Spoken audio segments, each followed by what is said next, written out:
the uranium sale to Russia and the way it was done, so underhanded, with tremendous amounts of money being passed, I actually think that's Watergate modern age.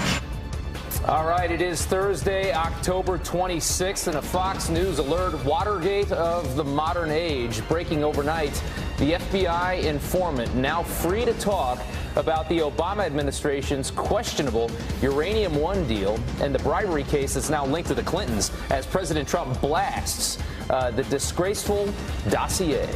New screenings about to start. The brand new security rules set to take effect for all flights coming into the U.S. What passengers can expect. And proud to be an American. Anthem-kneeling NFL players might be able to learn a thing or two from this college course, the mandatory class teaching respect for the country. Fox and Friends First continues right now.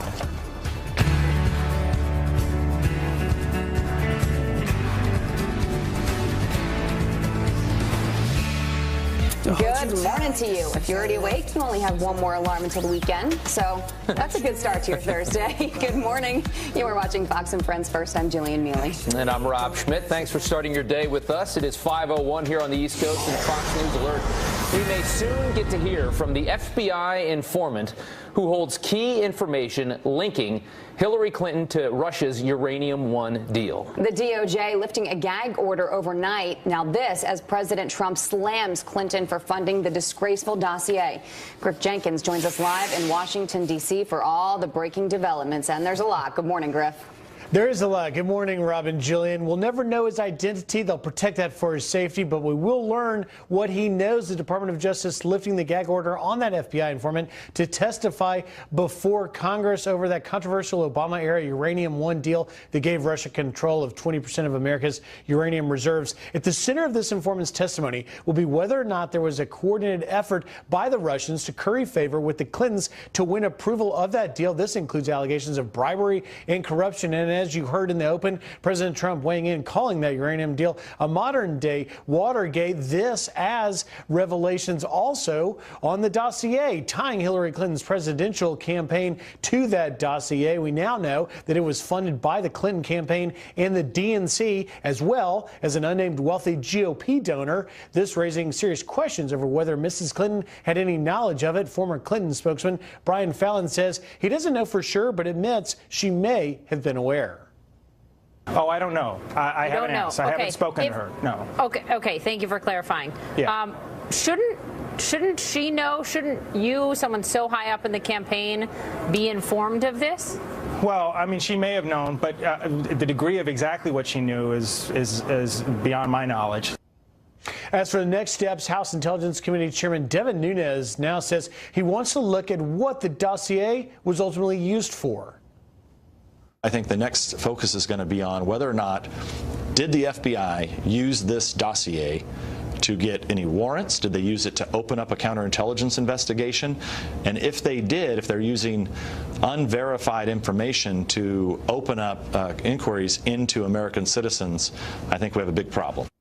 So a lot of stories, investigations in the House and the Senate moving forward on two tracks, the Uranium One deal and the dossier. Another fact we may learn later, the president hinting we could find out the name or identity of that GOP donor who also helped pay in the early days for that dossier. Guys? Griff, never a dull moment. Curious to see what we're going to have tomorrow morning. Thank you. And so, I mean, you've got this you've got this dossier. Mm-hmm. And the big story here, aside from the fact that it's just dirty politics, which we've seen over and over again in this country, you have this dossier. And the reason that there is this huge hole in the connection between Trump and Russia now and the possible collusion there that we've been dumped on for the past 9 months by Democrats and the mainstream media is this. Fusion GPS has deep ties to working with the Russians to push their agenda. Why in the world would Fusion GPS, this company, also at the same time work to discredit Donald Trump if Donald Trump was Russia's inside guy for the election?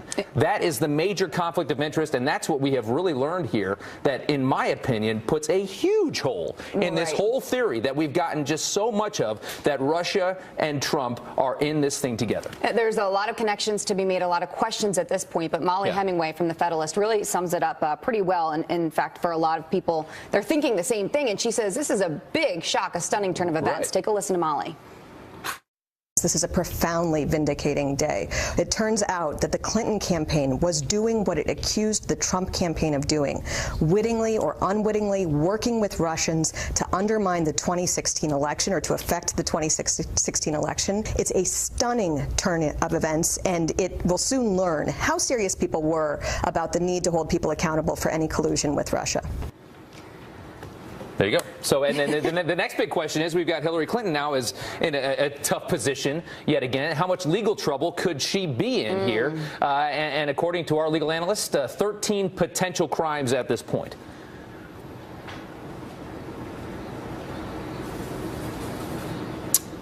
Do we have Greg Jarrett's side? I guess we don't have that soundbite, but he goes into and a number of them, I believe, are felony crimes. But there's a lot there, because I mean, if you tie in the potential of a crime here regarding Uranium One and this deal, which, let's be honest, we do have the soundbite. Let's now go to Greg Jarrett. Sorry.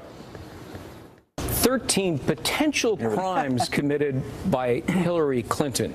She could be charged for 6 anti-corruption statutes. They're all felonies. She could also be charged with racketeering for using her charity as a criminal enterprise. And then you've got all of the email crimes, 2 of them under the Espionage Act and 2 additional. And now this latest dossier information, you can't pay a foreign national relative to a political campaign, and it appears she also and the DNC hid it in their disclosure reports, which could also be criminally charged. I mean, look, this is serious stuff. You're talking about 2 separate things now, and I think that's the confusion for a lot of people at this point. The Uranium One deal and the dossier, and then the questions about what did the Obama administration know. So we're going to get into that a little bit later in the show, but there's still so many things here that we don't know. And a lot of it is speculative at this point. You're right about that. And I mean, we got to see where Uranium One goes. So we have to see where that goes. But let's hear what Hillary had to say regarding her concerns about all the allegations that seem to be stacking up against her. This is actually on my list of what I worry about. The Republican Party is imploding. It is becoming a far-right, captive party to ideological, religious, and commercial interests. It is at the mercy of its financial backers and a cabal of leaders who are doing things like shrinking the electorate, gerrymandering, and taking every step they can to maintain power on behalf of themselves and those who are like-minded. So obviously she's not really concerned at all. She's going the other way, deflecting to the issues that she says are with the GOP at this point. So, you know, that's essentially, that's her position on everything. So not a surprise, though. It's what we've seen. You know, it's never been her fault. So. And you're also never gonna admit any kind of guilt, especially if you're a politician in this country. Yeah. And by the way, send us your thoughts on this. friendsfirst@foxnews.com is our email. You can reach us on social media as well. Now let's get to a Fox News alert this morning. New warnings about possible ISIS attacks in popular tourist spots like Trinidad and Tobago. Officials there say the Caribbean is one of the most highly recruited areas by extremists. Now that ISIS is losing major footholds in Iraq and Syria, the fear is the terrorists will return home and carry out attacks on tourists. Starting today, listen up, travelers on thousands of flights coming into the United States every day will now face tighter security. Passengers could face verbal or written interviews during check-in and heightened screenings of personal electronic devices. The boost in security ordered months ago by former Department of Homeland Security Secretary John Kelly. Unless we all raise our security standards, terrorists who see commercial aviation as the greatest takedown will find and attack the weakest link. Today's changes come at the end of a 120-day window where in-cabin laptops were banned for several Mideast airlines on flights coming into the United States. All right, today marks a major milestone for a signature Trump campaign promise. Build that wall. Build that wall. Build the wall. We are going to build the wall, okay? All right, a private company picked by Border Patrol will begin reviewing finished border wall prototypes that have been erected near the San Diego border. There's some of the video of it there. The 8 pieces will face tests lasting up to 2 months of how difficult they are to climb, how difficult they are to dig under and cut through as well. But President Trump telling Lou Dobbs it's not just people that the wall will stop. part of the reason we need the wall is for drugs. For drugs? Forgetting even about people. We need a wall for drugs. And the wall's coming along. We're going to take a look at the wall, and we're going to get it built, and it's going to be quite the wall. It's going to be very effective. A tremendous amount of the drugs in this country does come from Central America and Mexico. After testing the walls, the Trump administration will pick which one it wants to use. All right, today is the day that thousands of classified government documents about the assassination of President John F. Kennedy will be made public for the very first time. Much anticipated. The president tweeting, quote, "The long anticipated release of the hashtag JFK files will take place tomorrow." This is a tweet from yesterday. So interesting. It has yet to be determined if the president will allow a full release or elect to keep some files secret, to redact some of those files. We shall see. Find out in a matter of time. Yeah. Speaking of time, it is 5 after the hour. Turns out the law firm that obtained the anti-Trump dossier has multiple ties to the Obama administration. So did he know about the Clinton camp's alleged collusion? Our next guest trying to get to the truth, but says he's getting stonewalled. Plus, the Duck Commander just started his brand new show, and Facebook already censoring it. We're going to tell you exactly why. Coming up, stay tuned.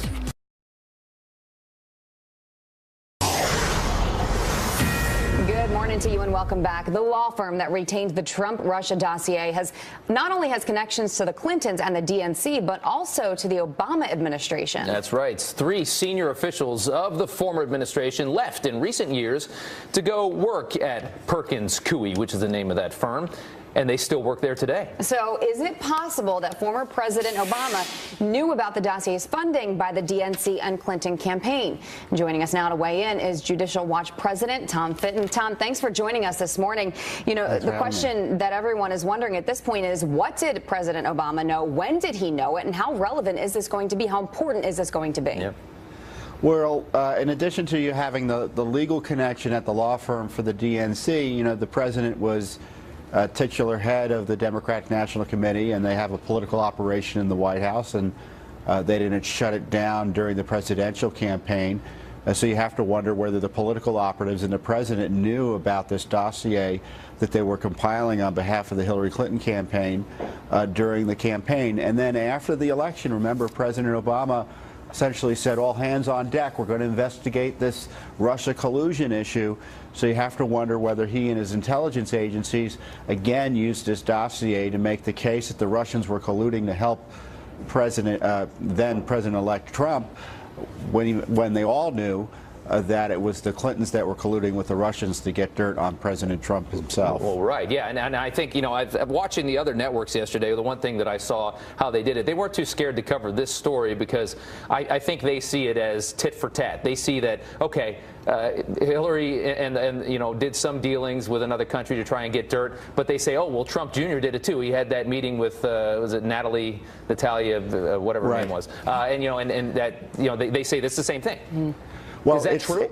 It may be the same thing, but what are the consequences for the Trump operation as a result of that meeting they had in Trump Tower? We have a special counsel investigation. The White House has done a criminal investigation. Donald Trump Jr. has been under investigation.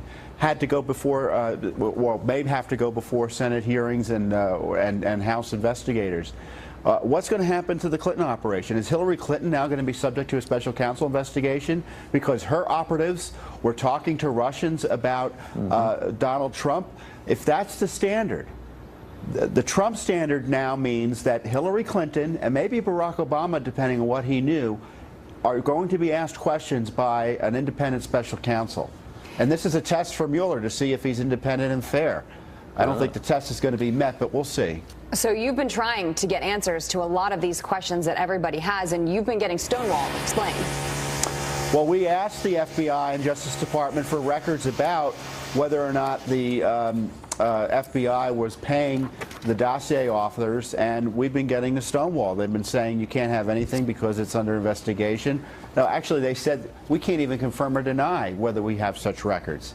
And it's no surprise they gave us that hand to the face, given the fact that the Clinton campaign handed the baton to the FBI, and practically speaking, there was a seamless web in terms of working with this dossier operation to talk to the Russians about getting Trump. Yeah, they certainly took it as somewhat legitimate. And how hard did Hillary Clinton deny knowing anything about that dossier until it finally came out? And how dirty does that look? And Tom, thank you so much for coming on this morning. We've got the construction back, guys. So Yes, we do. it's an ongoing theme here of, buzzsaws in the background of our sound bites. But thank you so much. It's a beautiful sound. That's right. 5:18 on the morning East Coast time. That's right. Okay.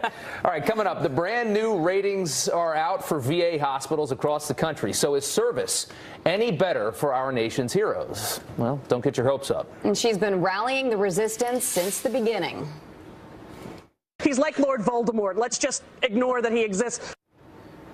Just wait until you hear what Rosie O'Donnell did now. Carly Shimkiss is here with her latest sob story. That's next.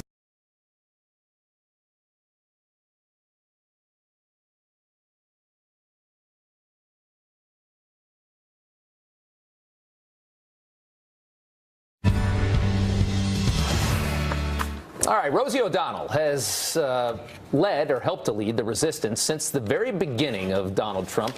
And now, in a brand new interview, she says she doesn't think that she can survive the Trump presidency. And wasn't she supposed to be gone by now anyway? At least that's what she said. Carly Shimkiss with Fox News headlines, 24/7, Sirius XM 115, here with the reaction to online. Canada. Absolutely, she didn't do that. But you're right. For years, Rosie O'Donnell and President Trump have been at each other's throats, publicly slinging insults back and forth. But during a recent interview, she took on a much more somber tone, saying she's not sure she's going to be able to survive Donald Trump's presidency. But she didn't always feel this defeated. Take a listen to something she said back in 2011. He's like Lord Voldemort. Let's just ignore that he exists. But I don't know. It just seems so comical. Don't start with him. I'm not afraid, Joy. Don't you remember? I'm not afraid. Look. Well, now she's not only scared, she says she's also concerned for her health. In a recent interview with W Magazine, she said, quote, "There are people who tell me, oh, it's going to be another year, another 2 years, and I seriously worry whether I personally will be able to live through his presidency and whether the nation will be able to live through it and survive." Well, she's not getting a whole lot of sympathy, at least from Trump supporters. Sexton on Twitter says, "I thought the same thing the last 8 years. I'm sure she can make it." And Mike says, "Why doesn't she just leave the country like a bunch of those Hollyweird liberals promised to do if Trump was elected?" Well, I can never take stuff like that seriously, because if you keep saying this, just go then. Yeah, I know. Those empty threats really proved to be very, very empty. Yes. She was one that said that she was going to move to Canada, right? Along with all the other people in Hollywood. She's a funny lady. I wish she wasn't so political. Every time I see her, I'm just like, she's really funny. Yeah, I wish she would shut up about politics. Yeah. So cleaning a duck will get you in trouble on Apparently, yeah. People are up in arms after Facebook reportedly censored a video of Duck Dynasty's Phil Robertson cleaning a duck. He posted a video of him making duck gumbo from scratch, but apparently butchering the animal was perceived as too graphic, and they took down the video for really no apparent reason. A lot of people are confused and angry by this. Missy says Facebook only approves of their own and those they agree with's freedom of speech. Matthew on Facebook also says we live in a world where confronting reality is seen as harsh and brutal, and so best practice is to just bury your head in the sand. So my question is, what about cooking shows? I mean, this is like normal stuff, you know? I guess plucking the feathers is chopping the head off the duck. But that's true. But did you ever watch Julia Child? She gets real into it. All right, well, tell us, this college, actually, I'm surprised by this, and I'm actually shocked that there's a college promoting patriotism. College of the Ozarks in Missouri is doing just that. They have created a class aimed at promoting patriotism. Here's the college.